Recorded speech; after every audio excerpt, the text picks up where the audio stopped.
Madam Speaker, can I lower this so that I can be heard properly? Can I? Yes. Thank you. Yes, Thank you. Your Excellency, the President of the Republic of Uganda, Your Excellency, the Vice President, the Right Honorable Speaker of Parliament, the Right Honorable Deputy Speaker, His Lordship the Chief Justice, His Lordship the Deputy Chief Justice, the Right Honorable Prime Minister and Leader of Government Business, Right Honorable Deputy Prime Ministers, Madam Leader of the Opposition, Honorable Ministers and Members of Parliament, Members of the Political, distinguished guests, ladies and gentlemen.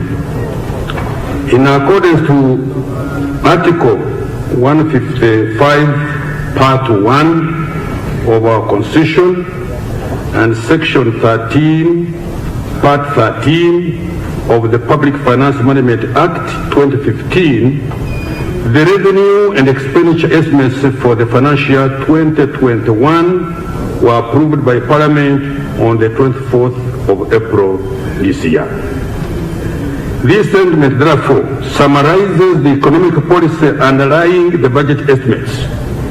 It is with pleasure that I deliver this speech on behalf of His Excellency the President of Uganda.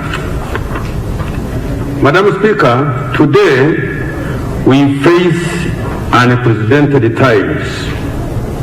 The global coronavirus pandemic has, without exception, impacted the lives and economic activity across the world.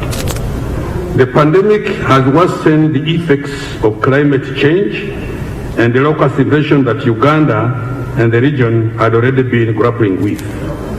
Uganda has been reasonably successful in dealing with these emergencies. Allow me to commend His Excellency the President for his visionary leadership in the fight against these natural disasters and emergencies. Madam Speaker, these emergencies have adversely impacted on our economy. The livelihoods of many Ugandans have been negatively affected with declining household incomes and in some cases the loss of jobs and food insecurity. Economic activity has drastically declined with the reduced demand for agricultural produce, the disruption of input supplies to manufacturers, as well as disruption of micro, small and medium enterprises activities. Inflows of foreign direct investment and remittances of Ugandans in the diaspora have also declined. Madam Speaker, the crises we have recently faced cannot, however, distract us from our long-term development strategy. These emergencies indeed present several lessons and opportunities that we have drawn on to craft the economic stimulus and growth strategy, which I will elaborate today. These opportunities include the following. 1. The acceleration of our import substitution and export promotion strategy for a range of goods including medicines and other health products, the products of agro-industrialization and light manufacturers which Uganda can produce with a competitive advantage. 2. Digitalization of many aspects of socio-economic activity to improve efficiency and reduce costs. These can be applied through e-commerce, e-government, including teleconferencing, procurement, and the dispensation of justice, e-learning, robotic automation, artificial intelligence, cyber security, and cloud computing, and digital marketing in tourism. This permits to fast-track implementation of the fourth industrial revolution. 2. Strengthening the contingency planning to mitigate the impact of disasters and protect the most vulnerable persons. 4. Transforming informality into doing business to being formal. 5. Reform of urban transport to reduce congestion, starting with the greater Kampala metropolitan area and eventually regional cities. 6. Domestic tourism stimulation to encourage many Ugandan residents to explore local touristic destinations when income can allow. Madam Speaker, we shall therefore seize these opportunities and continue on our path to developing an integrated, self-sustaining economy as laid out in the NRM 10-point program. Uganda will also actively promote the development of African and global markets to enable access by Ugandan entrepreneurs. The NRM government shall therefore profitably add value to the range of agricultural products and minerals that Uganda is endowed with, as guided by His Excellency the President in the State of the Nation Address. We shall build a strong and durable economy addressing the 8 fundamental human needs, namely food, clothing, shelter, defense, human resource development, that is health and education, infrastructure, electricity, roads, rail, ICT, telecoms, and spirituality.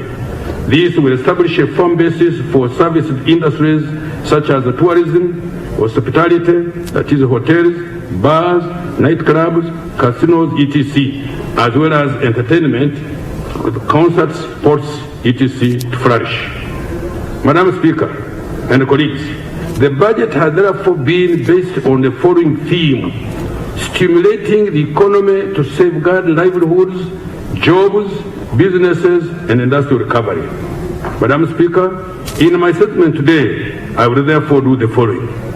1. Take stock of progress in economic and social transformation that form the foundation for Uganda's resilience in the face of emergencies we have faced and will continue facing. 2. Present the economic stimulus and growth strategy. And 3. Present the financing framework underpinning the economic stimulus and growth strategy. Now, progress in economic and social transformation. Madam Speaker and colleagues, the NRM government has taken great strides to establish a strong foundation for economic and social transformation over the last 5 years during the implementation of the second National Development Plan, that is NDP2. The strong foundation we see today has built the resilience we can see in the face of emergencies that we have recently faced. I will highlight some of the achievements we have registered in this regard before spelling out the economic stimulus and growth strategy. The national output. Madam Speaker, the Uganda economy has continued to grow despite the effects of the recent emergencies we have faced. Uganda's GDP in the year 2019-20 is estimated to amount to shillings 138 trillion. The economy is estimated to grow at 3.1% this financial year ending 30th June 2020, slower than the average growth rate of 5.4% in the previous 4 years. Had it not been the emergencies we have faced in the last 6 months, the rate of economic growth would have been at least 6% per annum. The agricultural sector grew by 4.2%, up from 3.8% in the previous 4 years. However, industry grew by only 2.3% compared to an annual average of 7% in the previous 4 years. Services grew by 3.6% over the year compared to the annual average of 5.6% the previous 4 years. These statistics demonstrate the effect of the recent emergencies that the country had faced. Despite the temporary shocks, the medium-term outlook of the economic growth is positive and will be stronger given the measures we intend to implement. Primary production. Madam Speaker, substantial progress has been made in primary production. The agricultural sector plays a central role in Uganda's economy, as we all know. It accounts for 45% of exports and employs 64% of all Ugandans and 72% of all youth. Thus, its importance in influencing household incomes. Primary production of commodities has increased significantly. Coffee production increased from 5.7 million 60 kg bags to 7 million bags between 2017 and 2019. Fish catches have grown from 391,000 metric tons to 561,000 metric tons between 2017 and 2019. This was largely as a result of the strict enforcement of fisheries regulations addressing challenges of poor quality fingerlings and limited access to feeds. A total of 13,800 acres of sugar cane have also been established at a Kiaka Sugar Factory in northern Uganda, and more is planned when the Amuru project starts. Human capital development, Madam Speaker, the well-being of Ugandans has also improved significantly over the years. For instance, the literacy rate of Ugandans in 2018 increased to 74% of all adults compared to 72% in 2014. Maternal mortality have reduced to 336 per 100,000 births from 438 per 100,000 births in 2011. And under 5 children mortality has reduced to 64 per 1,000 births from 137 per 100 births in 2011. Access to safe water in rural areas today is at 69%, increasing from 65% in 2015. With 38,500 villages, representing 60% of total 58 villages in the country, have been provided with clean water. Access to safe water in urban areas stands at 79% compared to 77% in 2015, with the piped water main network increasing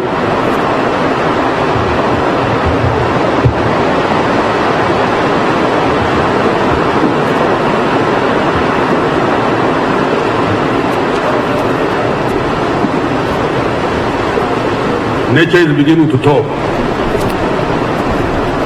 Access to safe water in urban areas stands at 79% compared to 77% in 2015, with the piped water main network increasing from 17,600 kilometers to 20,200 kilometers.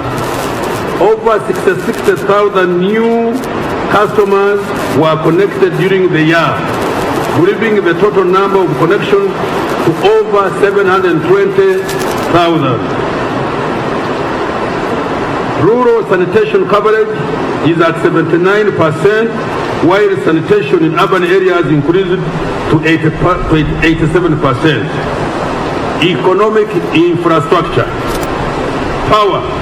Madam Speaker, we continue to make long strides in developing economic infrastructure. Witness this. Electricity generation capacity now stands at 1,254 megawatts, with the completion of the 42 megawatt Agago Achua second, the 76 megawatt Kiambura, and the 5.9 megawatt Ndugutu power projects. The 183 megawatt Itimba power project and its transmission lines were commissioned, and the 600 megawatt Karuma power project is 98% complete and is due for commissioning November this year. The Karuma Kawanda transmission line is also 82% complete. Construction of Nyagaka 3 power project also resumed in May 2019. The electrification of industrial parks has also progressed with the commissioning of the Mukono and the Igang industrial park substation. Under the rural electrification program, 14,820 kilometers of medium voltage power line and 10,280 kilometers of low voltage distribution power lines have been constructed. Since we launched the free electricity connection policy in November 2018, 277,500 rural households have been connected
Transport. Madam Speaker, transport infrastructure has improved considerably with the stock of paved national road network today totaling 5,600 kilometers, increasing from 4,300 kilometers in 2015. The meter gauge railway network is under rehabilitation. The railway currently facilitates transportation of 18,000 tons of cargo monthly and 2,000 passengers daily in order to support the congestion in Greater Kampala. In the air transport sector, 13 aerodromes have been rehabilitated countrywide, and the expansion of the Entebbe International and the construction of the Kampala International Airport are progressing as scheduled. Uganda Airlines is revived and will begin operation during the month of August 2019. Information and communication technology. Madam Speaker, ICT services have also performed well over the period. Internet users have increased from 7.5 million in 2016 to 11 million in March 2020. Total telephony subscriptions, of which mobile connections constitute 60%, increased from 21 million in 2016 to 28 million in January this year. The value of mobile money transactions increased from 3.4 trillion in 2016 to 7.2 trillion in March 2020. The national backbone infrastructure now covers 49 districts, 480 ministries, agencies and local governments, and 7 border posts. The monthly coverage unit cost of internet bandwidth for 1 megabyte per second on the backbone has reduced from $300 to $70. The 500-seat ICT Innovation Hub at Nakawa was also completed during the year. Furthermore, 122 ICT innovators were supported under the National ICT Initiative Program to develop e-solutions. Some of their software applications have been used for business continuity during the coronavirus lockdown. Posta Uganda launched community information centers in Kitgum, Kasese, Moroto, and Mubende to enhance provision of information on government.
Troubled in one of them, assembled and tested under a testimony transported with the China high-tech corporation.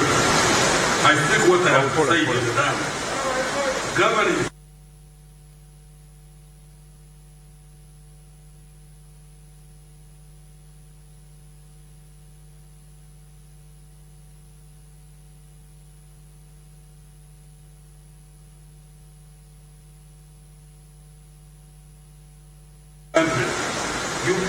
UPF, Uganda Police Force, also conducted electronic profiling of guns, which will help curb gun-related crime.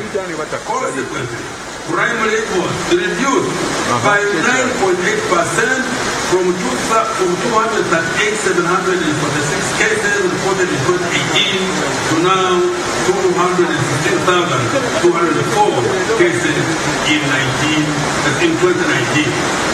Madam Speaker, to increase access to justice, we have established one-stop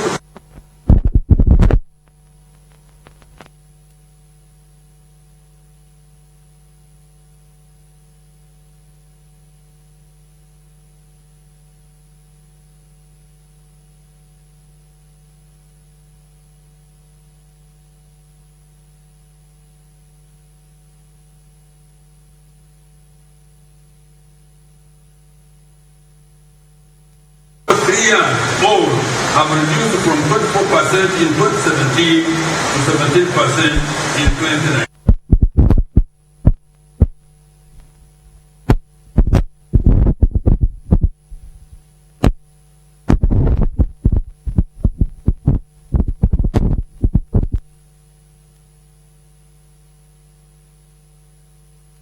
The management system is now operational at 11 border posts and was extended to 17 Uganda missions abroad that can issue visas to intending visitors. Consequently, average monthly visa applications have increased from 4,500 applications in 2016 to 12,700 applications in 2019. Electronic passports have been integrated with national registration and registration agencies, registering leading a reduction in passport issuance from 10 working days in 2016 to 4 working weeks today. Business registration now takes 4 hours, and service Uganda centers have been established at 18 zone offices to eliminate bureaucracy and reduce cost of doing business. Madam Speaker, the fundamental progress in socio-economic transformation of Uganda that I have highlighted is a result of the NRM government's holistic development strategy. This socio-economic progress provides an underlying resilience to Uganda's economy, which has enabled us to withstand the temporary disruption of the coronavirus pandemic, the local invasion, and the effects of climate change.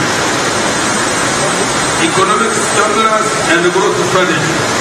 Madam Speaker, the economic stimulus and growth strategy that NRM government will implement commencing next financial year and in the medium term is aimed at achieving the following 3 key objectives. 1. Improving the well-being of Ugandans. 2. Boosting economic transformation. And 3. Improving peace, security, and good governance. Madam Speaker, these objectives address the 3 most critical aspects of Ugandan society, namely the welfare, the people's welfare, the viability of farms and businesses, and the social economic ecosystem in which they exist, and is a major determinant of their future prospects. I will now detail interventions in each of them in turn. Improving well-being of Ugandans. Madam Speaker, in a pursuit of improving the well-being of Ugandans, government has identified interventions that address their welfare, namely 1. Food security and good nutrition. 2. Enhanced health care provision. 3. Ensuring universal access to water and sanitation. 4. Increasing social protection for the most vulnerable population. And 5. Transforming education delivery. I will now detail the specific measures to be implemented in each area. Food security and good nutrition.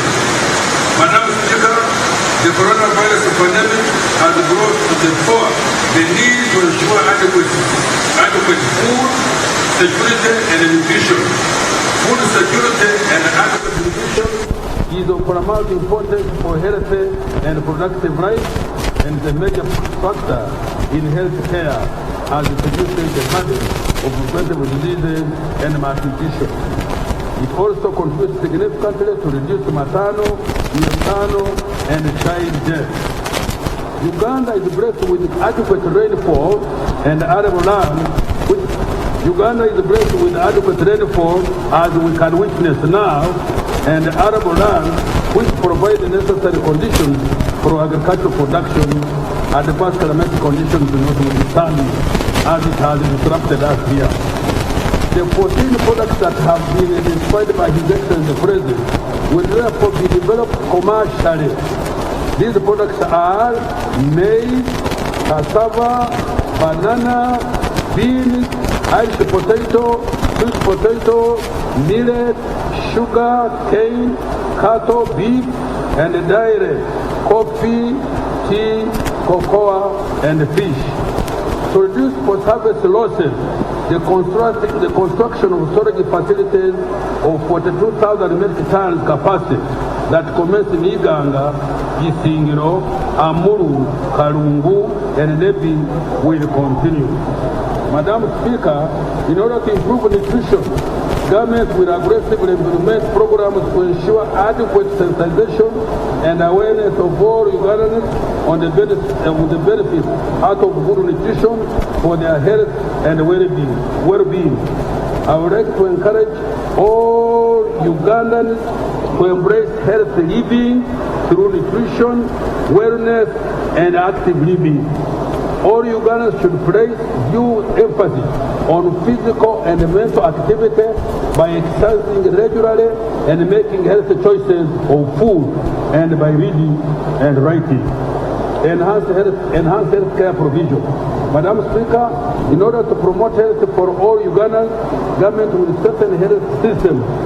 In this regard, health spending has been increased to ensure the recruitment of additional health workers and also provide for their welfare.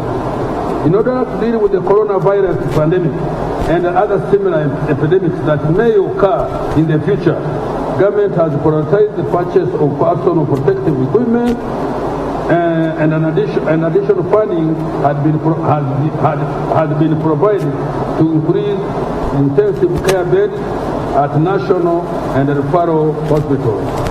Funding has also been availed to procure coronavirus test kits and other materials in order to curb the spread of the virus and ensure readiness for possible second wave of infection if they should occur. Government will enhance surveillance and the international management of the coronavirus in the country. Government will also support scientific research and innovation, especially in vaccine development. And we are very advanced on this vaccination development against coronavirus. Madam Speaker, further measures to strengthen health systems include the following. 1. Undertake mass sensitization and awareness on immunization, the use of mosquito nets to prevent malaria, HIV/AIDS prevention, and the prevention and management of non-communicable diseases. 2. Develop centers of excellence for delivery of specialized medical care by completing the construction of the Uganda Heart Institute in Mulago. Establish centers for cancer treatment at regional Faro hospitals, and commission the regional hospital for pediatric surgery at Entebbe. And fast-track the construction of the international specialized hospital of refugees at Tolowa to stop medical tourism. 3. Strengthen the supply chain for medicine and medical supplies to improve the availability of medicines and ensure accountability thereof. Many of these medicines will be manufactured here in Uganda and ensure health centers 3 are functional.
sanitation system, develop bulk water transfer master plan, and design for 15 water supply and sanitation systems.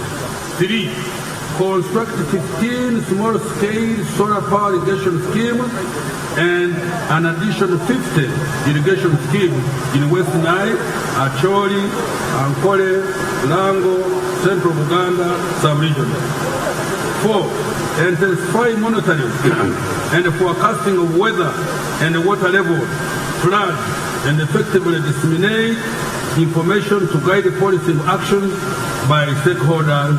And 5, enforce environmental protection regulations for settlements in lake shores,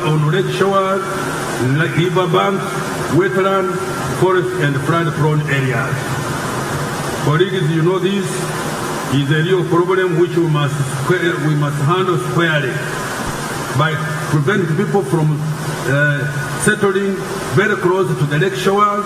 You have seen what has happened in the recent past, and the river banks and wetlands and the forest and the flood-prone areas. Providing emergency social protection. Madam Speaker, Uganda's vulnerable population, including the elderly, require protection, more especially to address the aftermath of the recent emergencies. Government will therefore prioritize targeted support to the most vulnerable groups and those at higher risk of food insecurity, old age, and chronically ill.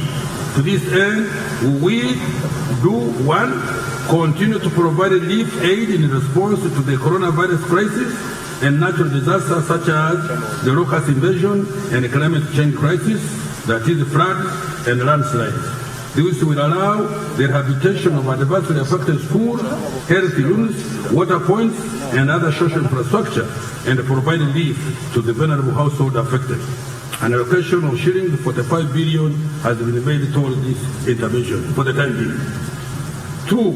Roll out the social assistance grant for the elderly, that is the SAGE, nationwide to persons aged 80 years and above, including the elderly aged 65 years in the piloted 15 districts. An allocation of 107 billion has been provided for this intervention in the new financial year. Transforming education delivery. Madam Speaker, education plays a central role in the development of the human capital. In order to improve the effectiveness in the delivery of education, government will prioritize the following actions. 1. Roll out the new educational curriculum, including early childhood development curriculum. 2. Expand access to vocational education and training, including international accreditation of business, technical, vocational education, and training, BTV, institutions as centers of excellence. 3. Improve the quality of tertiary education institutions by ensuring their adequate staffing and increasing the emphasis of academic research. 4. Enhance teaching supervision using digital platforms in the inspection of schools through scaling up the integrated inspection system. And 5. Develop the provision of lessons through digital platforms such as TV, radios, and internet to ensure continuous learning and implement the electronic delivery mode in validation and distribution of self-learning materials to learners, as it has been happening in the past, as you may know. Boosting economic transformation. Madam Speaker, in order to boost economic recovery and make progress with our economic transformation agenda, the economic stimulus and the growth strategy we will implement shall: 1. Restore household incomes and safeguard jobs. 2. Reignite business activity. 3. Provide tax relief to businesses. 4. Enhance economic infrastructure. And 5. Improve good governance and maintain security, law and order. The specific measures that government will implement are the following. 1. Restoring household income and safeguarding jobs. Madam Speaker, following the immediate adverse impact on household income and the jobs of the emergencies we have recently faced. Interventions will be implemented to increase agricultural production to ensure national food security and expand regional food exports. This measure will also sustain the supply of inputs for agricultural processing. The restoration of demand for agricultural produce is the key to jumpstart this process. Safeguarding jobs and other non-farm incomes is also critical for the restoration of demand for agricultural products. These actions ultimately ensure the recovery of aggregate demand for domestic products while boosting income for the majority of the households, both rural and urban. The specific actions that will be implemented in this regard are the following. 1.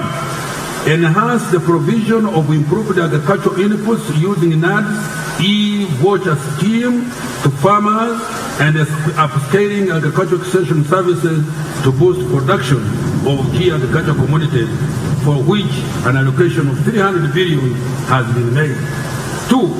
Create jobs for the vulnerable, but able-bodied persons affected by coronavirus by expanding labor-intensive public works in urban and peri-urban areas, for which, let me repeat this, create jobs for vulnerable but able-bodied persons affected by coronavirus by expanding labor-intensive public works in urban and peri-urban areas, for which an allocation of shillings 130 billion has been made for the youth, please, especially around Kampala.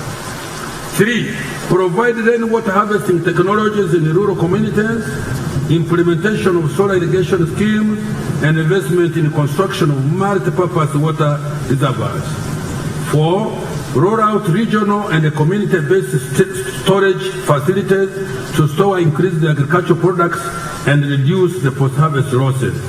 5. Provide seed capital to organize special interest groups under the Youth Fund, Women Entrepreneurship Fund, and the Myoga Talent Support Scheme, for which an allocation of 256 billion has been made.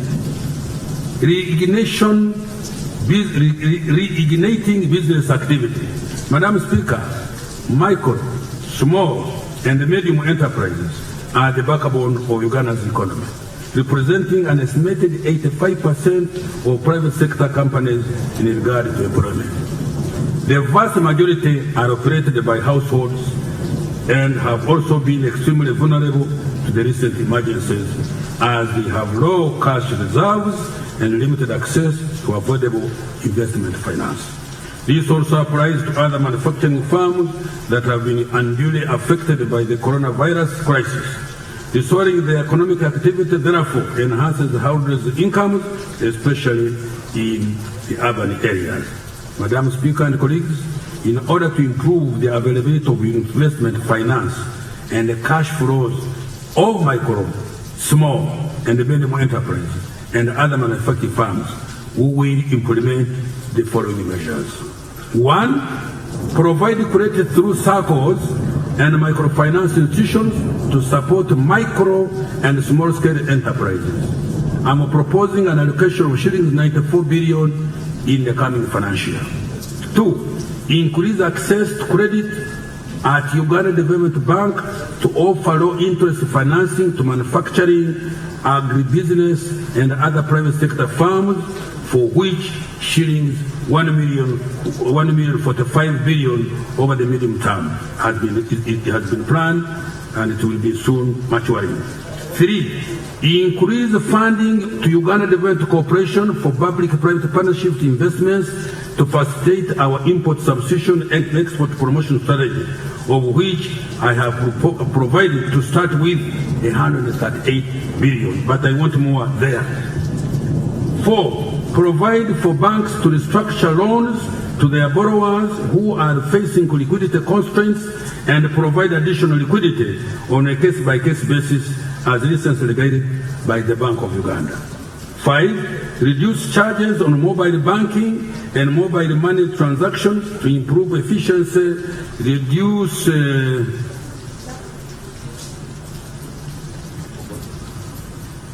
reduce person-to-person contact to prevent spread of the coronavirus, and finally, expedite the payment of arrears owed by government to private sector firms commencing July this year, for which I have provided 673 billion in order to address the liquidity constraints faced by suppliers of government. Priority will be given to small and medium enterprises, cooperative societies, and contractors. Now, tax relief to businesses. Madam Speaker, in order to further address the short-term emergency liquidity requirements of businesses, boost their cash flows, and ensure business continuity, I propose the following tax relief measures, which I will in due course present to Parliament. 1. Defer payment of corporate income tax or presumptive tax for corporations and small, medium enterprises. I am deferring until September 2020 the payment of any corporate income tax and the presumptive tax due 1st April 2020 to 30 June 2020. Business people, I hope they should be clapped for this, because I know there are some businessmen even in the Parliament. For tax-compliant businesses, that is for tax-compliant businesses with a turnover of less than 500 million per annum. Furthermore, no interest or penalties will accumulate on these amounts during this period. This is aimed to benefit companies and small and medium enterprises, especially in tourism, manufacturing, horticulture, and floriculture. The number of taxpayers benefiting from this measure, for whom corporate income tax is applicable, is 10,140, and the deferred tax is estimated to be shillings 12.5 billion, which can be plowed back into the business. In addition, the number of taxpayers benefiting from the presumptive tax measures is 23,892, and the deferred tax is estimated to be 1.38 billion. All this money is meant to remain in the hands of these business people so that they don't cry about cash flows. 2. Defer payment of pay as you earn by sectors affected. I'm deferring payment until September 2020 of payee due from the 1st of April 2020 to 30th June 2020 for tax-compliant Uganda businesses facing hardships as a result of COVID-19 pandemic. No interest will accumulate on tax due during this period. An estimated 65.35 billion due from pay as you earn for manufacturing and tourism sector is being deferred, which means it's being kept with the ongoing businesses. For horticulture sector, the expected pay as you earn deferral is estimated to be 234 billion shillings. 3. Waive interest on tax arrears.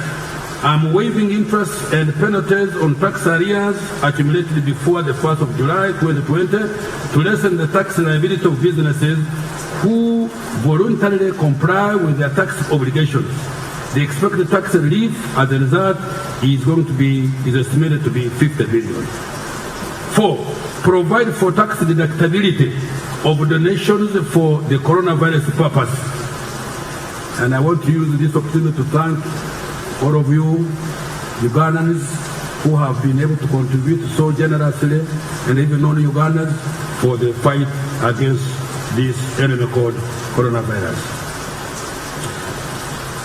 I am allowing the value of the donations of the private sector has made towards the coronavirus response. You can deduct that one from your income. 5. Expedite payment of outstanding VAT refunds. The Uganda Revenue Authority will speed up payment of outstanding VAT refunds due to businesses accompanied by measures to limit fraud. An additional shillings 120.53 billion will be refunded. Financial sector stability. Madam Speaker, in order to ensure financial sector stability in support of the economy I reiterate the Bank of Uganda's pronouncements on measures being implemented to mitigate risks to overall economic growth and also ultimately support the financing of the businesses. 1. Providing for adequate capital buffers for supervised financial institutions to ensure effective operations by deferring payments of all discretionary dividends and bonus payments for at least 90 days, effective March 24th, 2020. This preserves the capital of the financial institution and is intended to support the real economy. 2. Smoothing out volatility in the foreign exchange market arising from global financial markets. 3. Providing exceptional liquidity assistance for a period of up to 1 year to supervise financial institutions that may need it. And 4. Waiving limitations on restructuring of credit facilities. Supervised financial institutions have been permitted to restructure loans and provide loan repayment holidays to companies and individuals affected by the coronavirus pandemic.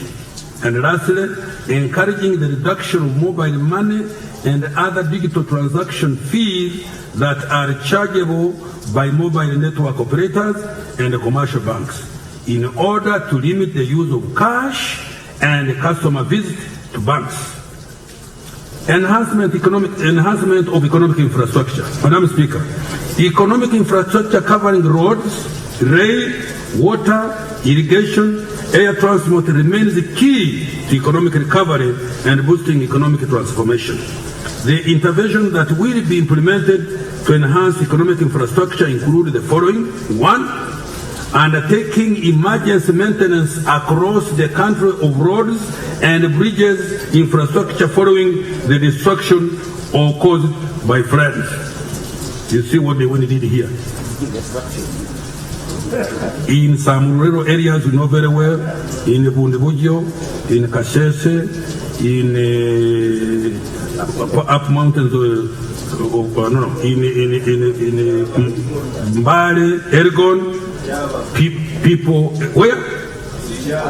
Butiaba, but no, Butiaba is not a flood. It's not washing the hills. I mean, I'm talking about the mountains that have been washed down. Enhance economic infrastructure. Madam Speaker, economic infrastructure covering roads, rail, and boosting economic transformation. The interventions that will be implemented to enhance economic infrastructure include the following. 1.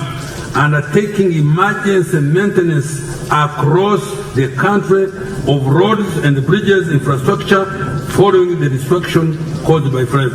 General Katumba, the ball is in your court now. 2. The money is coming. The money will be there. From where? Yeah. Are you despising the Republic of Uganda? We are not broke at all. Are you sure? We are not broke. Are you sure? 2. Developing warehousing capacity at community, district, and regional hubs across the country to restoring supply chains and promote exports. Now, anyway, I will be coming to it later. I want to say something. I will come to later today. 3. Expediting construction of right industrial parks and special economic zones. 4. Rehabilitation of meter gauge railway, improving water transport safety by installing navigation aids and the development of air cargo infrastructure, including the completion of the new cargo facility at Entebbe International Airport.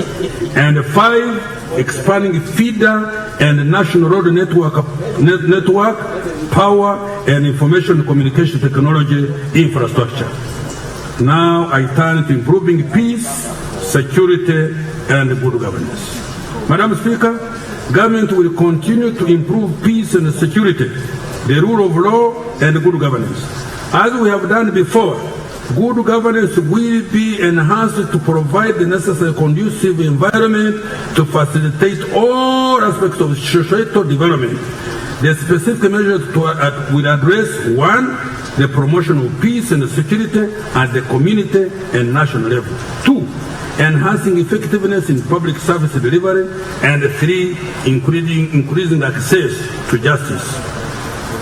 Peace and security. Madam Speaker, in order to promote peace and security of persons and property at the community level, we will implement the following measures. 1, intensify community vigilance by strengthening the local council system, promote community policing in coordination with local defense units. Now, Madam Speaker, the reason why, one of the big reasons why this disease has not spread in the rural areas, the single most significant reason is vigilance by the councils and even the ranch. At least I can speak for my constituents. No person can go there and stay there for a night without the chairman LT1 knowing. And he will question him or question her where he is or she is coming from. And if he's coming from a suspicious area, that person will be taken by the chairman to the nearest center for safe custody.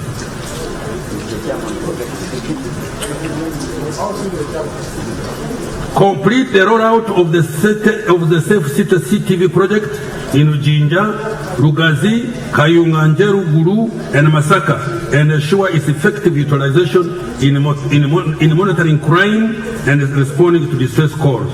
3, improve border control through phased implementation of border point automation in order to control illegal entry, improve compliance with immigration laws and regulations, and ensure national security. I think yesterday you saw we are accompanying our neighbors back home because of this vigilance. 4, strengthen the capacity of internal security.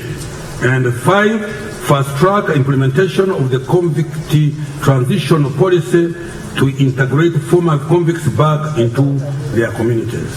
Madam Speaker and colleagues, in order to ensure the defense of the country, government will further strengthen the capacity of Uganda People's Defense Forces and enhance the effectiveness of the intelligence apparatus. Now, access to justice. Madam Speaker, to improve access to justice, the following intervention will be undertaken. 1, construct an additional 5 one-stop justice law and order service centers across the country. 2, implement the electronic case management system in the judiciary to increase efficiency in case of management. 3, concentrate services for government analytical laboratories and business registration services to regional centers in Arua, Fort Portal, Gulu, Mbale, Mbarara, and Moroto. 4, build the capacity of local council courts in education in order to decongest courts of petty cases and increase access to justice. To date, 38,000 local council courts officials have been already trained, and a further 78,000 are targeted for training in this coming financial year. And lastly, eliminate case backlog by implementing the case backlog reduction strategy, including the use of non-custodial sentences, including community service, to reduce demand for police. Madam Speaker, Parliament recently enacted into law the administration of the Judiciary Bill 2018, which comprehensively provides for the functioning, operation, and administration and administrative independence of the judiciary. Construction of the Supreme Court and the Court of Appeal has commenced and will eventually address the housing of these important appellate courts of law. I was there recently to inspect it. We therefore look forward for enhanced performance in the judiciary. Public service delivery. Madam Speaker, to achieve better public service delivery, the following actions will be undertaken. 1, integrate systems and implement one-stop service Uganda Center integrate systems and implement one-stop service centers to allow the public to access related services in a single location. The Service Uganda centers will be rolled out to 18 zone offices across this country. 2. Develop the public investment management system policy to strengthen sector coordination in project identification, preparation, implementation, ex-post evaluation, define roles and responsibilities of project stakeholders, and enhance project management and institute a culture of maintenance of public assets. 3. Implement e-government procurement across all ministries, departments, agencies, and local government, and monitor government contracts and procurement in partnership with non-state actors in order to improve efficiency, eliminate corruption in procurement, and reduce cost of doing business. 4.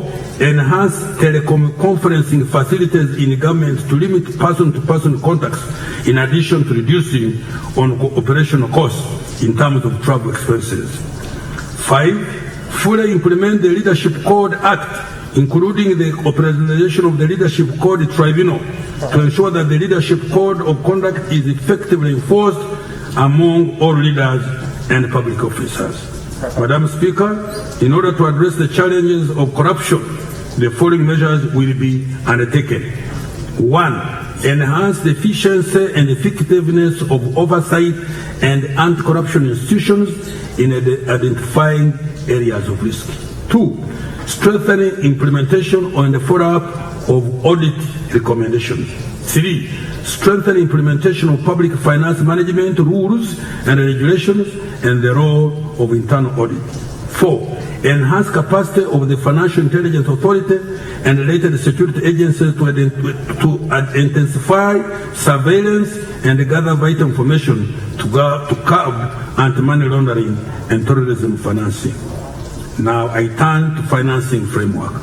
Madam Speaker, government is developing an integrated financial strategy to guide and monitor how we appropriately raise domestic revenue and both domestic and external debt financing over the NDP3 period. This strategy lays out how government shall appropriately raise financing to meet its development goals in both the short and medium term. It will also ensure that government only borrows at most favorable financing terms for projects that will provide a socio-economic growth dividend. Madam Speaker, with respect to financing framework that underpins economic stimulus and growth strategy I have elaborated, it is specifically balancing the need to restore economic activity on one hand, while raising adequate revenues to finance government expenditure. The sources for funding include domestic revenue and public debt financing. Now, domestic revenue. Madam Speaker, domestic revenue measures for next financial year are anchored on the domestic revenue mobilization strategy, which aims to mobilize sufficient revenue to support infrastructure development and social welfare. The strategy balances competing challenges of increasing the revenue effort to support expenditure needs, while at the same time facilitating investment and industrialization. The strategy seeks to enhance revenue collection to finance the largest part of our budget in the short, medium, and long term, and to create a tax system that is fair and transparent. I will repeat this. The strategy seeks to enhance revenue collection to finance the larger part of our budget in the short, medium, and long term, and to create a tax system that is fair and transparent. Madam Speaker, in view of the recent emergencies we have faced, government introduced modest adjustments in some taxes to raise revenue. These will support enhanced economic recovery as well as maintain an acceptable level of social welfare. Tax administration will be strengthened to improve efficiency in revenue collection. The capacity of local government, including the rollout of the digital collection of fees and rates, will also be enhanced to improve local revenue generation. My appeal to my fellow Ugandans: let us all pay our taxes, particularly the business community. Paying taxes is a noble duty. We need your taxes, particularly, please, I'm addressing this to the business community, in order to facilitate you make better business. You need roads, you need water, you need electricity, you need the railway, you need the airport, you need good lives of the people who will be consuming your products or services. Please, let us pay our taxes without coercion. I thought I should illustrate this point. Madam Speaker, next financial year revenue target is 21,110 billion or 21.8 trillion, comprised of tax revenue amounting to Uganda shillings 20,219 billion and non-tax revenue of 1,591 billion. These targets translate into a revenue effort of 14.3% of GDP. To achieve this target, we will implement the following new interventions. Further roll out use of digital tax stamps and expand the range of products covered in order to deter under declaration of production and importation. I know my friends in manufacturing, some of you are unhappy about this system, but as I've just said, it will help you to know what you are doing, and it will help us so that we know what you are doing. Don't worry, we are not coming to rob you. Digital stamps also ensure that goods on the market meet the required health and safety standards. 2, widen the scope of income tax withholding agents across all sectors in order to broaden the tax base. 3, enhance rental income tax collection and compliance by implementing a digital collection solution as well as gazette rental income tax chargeable in different geographic areas for taxpayers who do not voluntarily declare their rental income. Please declare voluntarily your rental income. 4, gazette VAT withholding agents with the applicable VAT rates of 6% and provide for penalties for failure to withhold. 5, I don't want to go to penalties. No, I want you to do it voluntarily and with a smile, with a like, so that the country can go ahead. Roll out the use of electronic fiscal devices, which are cash registers interconnected to the Uganda Revenue Authority to improve record keeping and tax compliance. Madam Speaker, the modest adjustment to tax rates that have been made include the excise duty rate on fuel and adjustments to improve competitiveness in the region, support compliance, remove ambiguities in the legislations, as well as close loopholes that may lead to revenue leakage. In order to promote import substitution and the development of local industries, we have increased import duties on goods that are produced or can be produced locally. The import duty on agricultural products has been increased to 60% and other products to 35%. Hitherto, we have been importing refined industrial sugar, yet we are a surplus producer of sugar. We have agreed with the sugar manufacturers to produce refined industrial sugar locally, and we shall protect them from imports. Madam Speaker, in order to support agriculture, VAT on supply of agricultural equipment will be exempted. The supply of processed milk will also be VAT exempt to enhance the price competitiveness of milk produced in Uganda. In order to respond effectively to the COVID-19 pandemic, taxes on supplies for diagnostic, prevention, treatment, and management of pandemics, and health hazards will be exempted from custom duties. Public debt financing now. Those of you who are worried about the date. Madam Speaker, the total debt as at December 2019 amounted to US dollars 13.3 billion, with the external debt accounting for United States dollars 8.59 billion, or 64%, while domestic debt amounted to United States dollars 4.74 billion, or 35%. 0.6% of total debt stock. Madam Speaker, government's approach to public debt financing is elaborated in the medium-term debt strategy for the 5-year period commencing next financial year. We shall make available that strategy, and it is on the website. If you check on the website, it is there. The strategy seeks to contract only affordable external debt in preference to domestic debt. The approach to reduce domestic debt in preference to external debt is intended to lower the cost of interest payment to 2.2% of GDP compared to 2.6% of GDP if we continue borrowing significantly from domestic sources. Madam Speaker, to ensure that public debt remains sustainable, we implement the domestic revenue mobilization strategy to increase government's capacity to finance programs, and I've said that one already, with less reliance on domestic and external borrowing. I hate borrowing. I don't want to do it, but I'm forced to do it because the revenue that I'm collecting is not sufficient to enable me to cover all the demands Uganda has put on the Ministry of Finance. This is the Economy Minister for borrowing.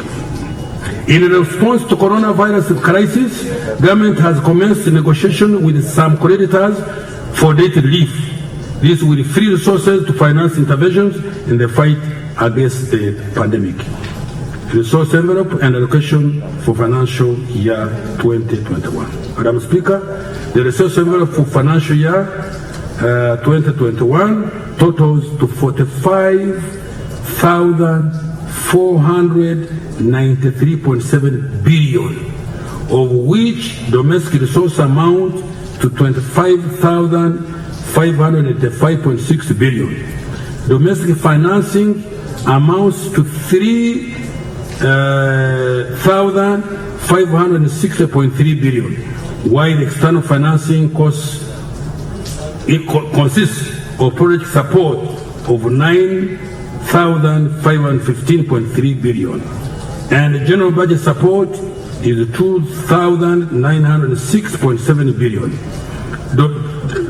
Domestic financing amounts to shillings 7,486.1 billion, and appropriation in aid is 215.6 billion.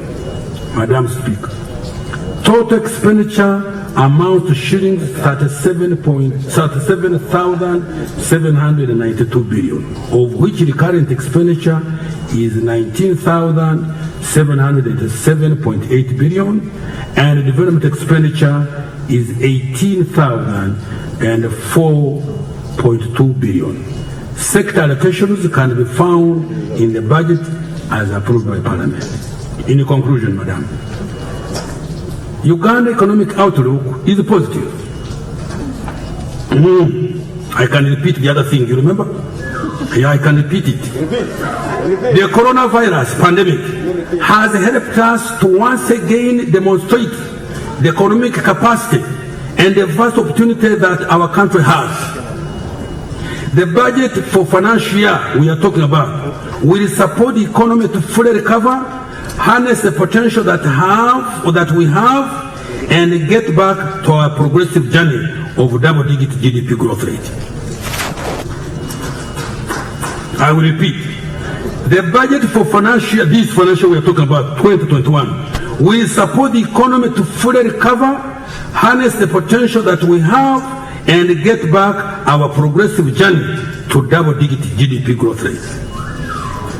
The focus of the budget for next financial year places emphasis on supporting livelihoods and the recovery of business enterprise without losing focus on our long-term development initiative.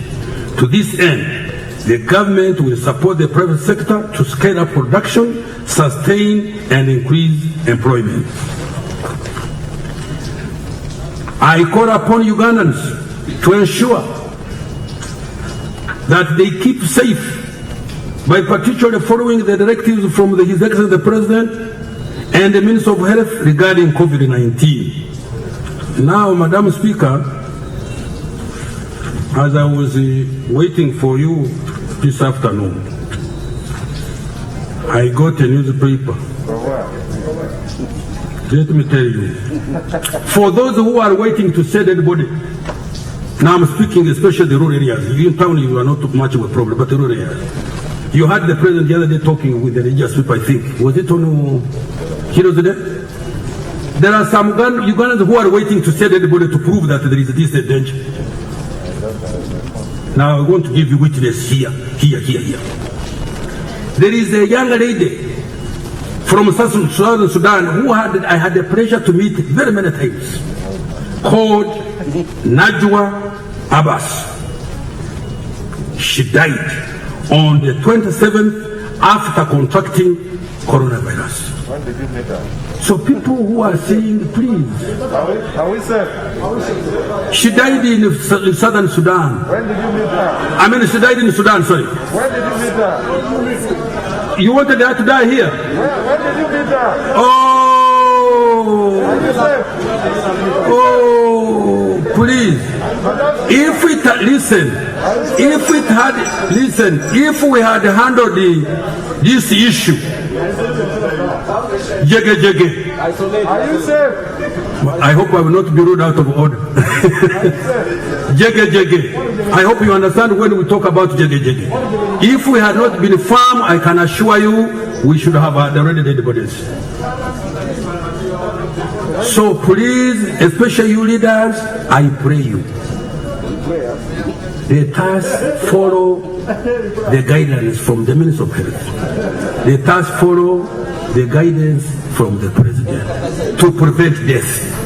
It is real, it's around. If you think it's a joke, may I have come here because I knew this guy very well. Okay.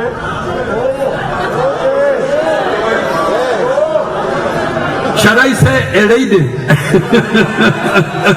There she is. You can take the camera, people, take that girl. That's the testimony I'm telling you. Okay? She was so instrumental in helping us deal with issues in Sudan. I met her here almost 4 or 5 times. Now today I learned that she died on 27th after contracting coronavirus.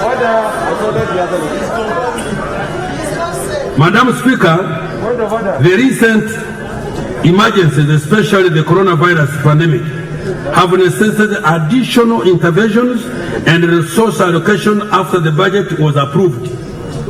We have since been undertaking extensive consultation with several stakeholders, including civil society and the private sector, on remedial actions.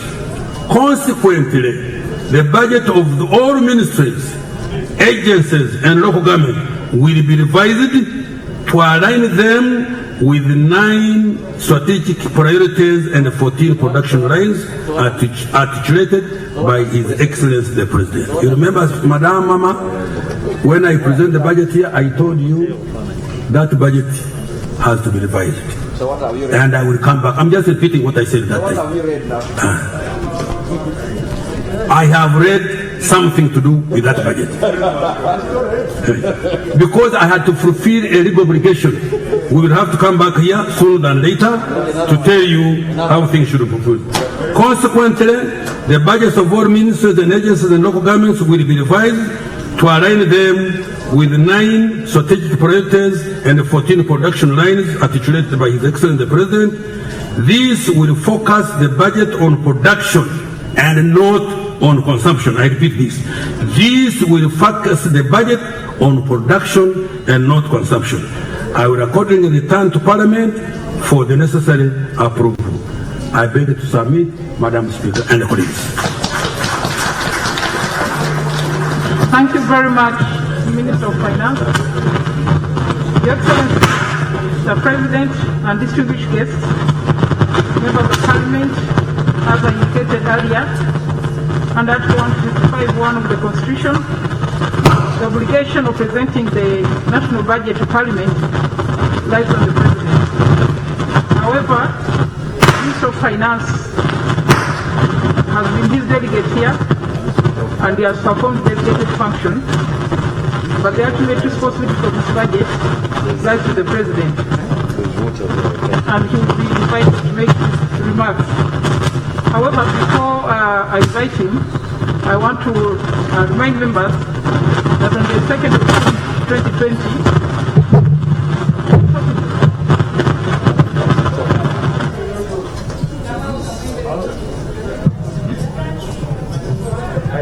service provider.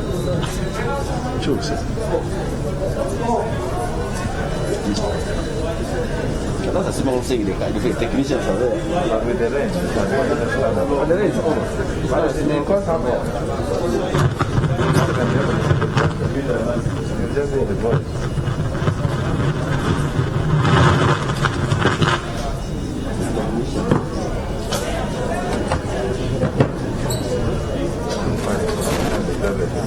Thank you.